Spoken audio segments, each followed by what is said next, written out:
السوداني، العراق مال ابوك ما خلفك توزع بيه الكويت وغير الكويت، انت ياهو، انت جيت انت لازم البصره انت مقاول عمي، فلا تجي توزع بالعراق بكيفك عمي، وانتم كحكومه اذا ما بيكم حظ عمي احنا الشعب احنا ناخذ حقنا، الكويتيين الله وكيلكم سوقهم سوق الغنم من سوقهم، خوش ولا واللي يوصل كعنا ما يلوم الا نفسه، احنا شعب الله وكيلكم الكويتيين سحقكم سحق خوش ومن شواركم ونعل الله بشاربه. وبالنسبه للشعب، الشعب اذا يظل قاعد وما يتحرك هذا ما عنده لا غير على بلده ولا على شرفه، فالشعب كافي وصلت حتى اطلعوا سويتوها بلا مليح عمي، انباع العراق انباع تفصيخ عمي، اطلعوا يعني الماي نسى كهرباء ماكو، خدمات ماكو، الكويت قاعد تاخذ البصره يعني مايك وارضك كلهم ياخذون، ايش تنتظر بعد؟ عمي ايش منتظر عمي؟ انه هذه الازمات كشفت الاقنعه، حقيقه سقطت الاقنعه اليوم. في ذاك اليوم اريد اوجه رساله للشعب العراقي، بالله عليكم مو اجى الوقت انه احنا نصحى؟ بالله عليكم مو اجى الوقت انه احنا نعيد النظر بكل مواقف الناس اللي قاعد نتبعهم؟ نعيد الموقف او عيد النظر بالناس اللي انتخبناهم، مو باللي انتخبناهم، احنا متفقين على اللي انتخبتوهم هم فاسدين، وانما على طريقة الحكم بالعراق. هي هاي المشكلة، لان اليوم ديور صدام دا يقولوا لكم شفتوا الدكتاتورية احسن، وبالتأكيد هي مو احسن، هي سيئة ايضا، ولكن صناديق الاقتراع جاءت بشيء أسوأ من صدام حسين، وهذه حقيقة، هذه ما نقدر نغفل عنها.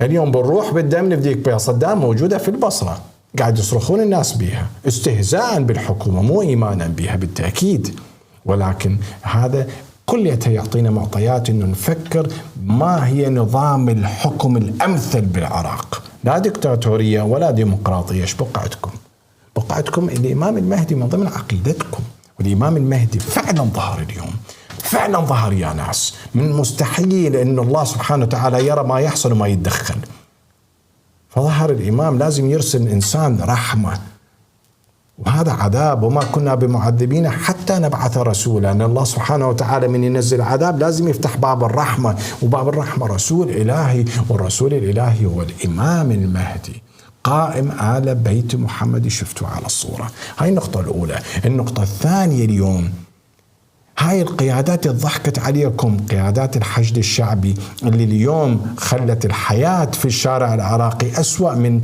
سابقتها، أسوأ من ماذا؟ أسوأ من وقت صدام حسين. الناس تخاف تتكلم، روحوا سألوهم اليوم، احرجوهم، نزلوهم من كراسيهم. اللي يجلس بالبرلمان على أقل تقدير يكون شريف ويقدر يحافظ على أرضه وعرضه اليوم. قولوا لهم كافي تضحكون علينا وتسلقون على أكتاف الشهداء، روحوا إلى الحوزة بالنجف اليوم وقولوا لهم وين الفتوى الشرعية؟ وين الفتوى الشرعية؟ ما فرق داعش عن الكويت اليوم؟ أين موقف اليوم؟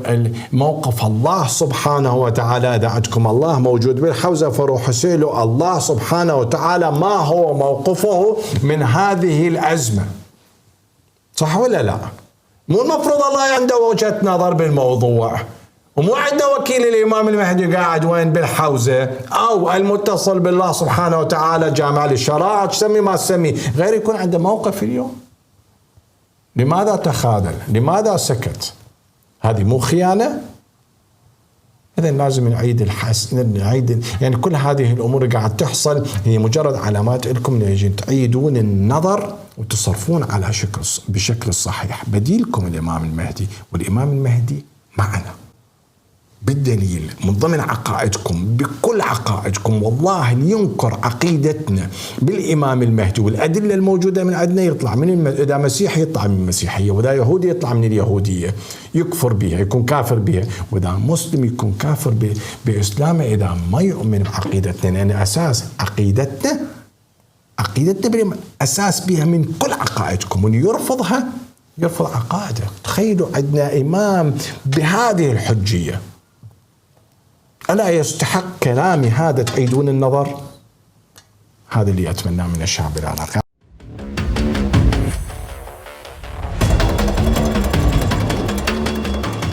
قناة ظهر المهدي قد جاءت لتصرخ بالظالمين كفى.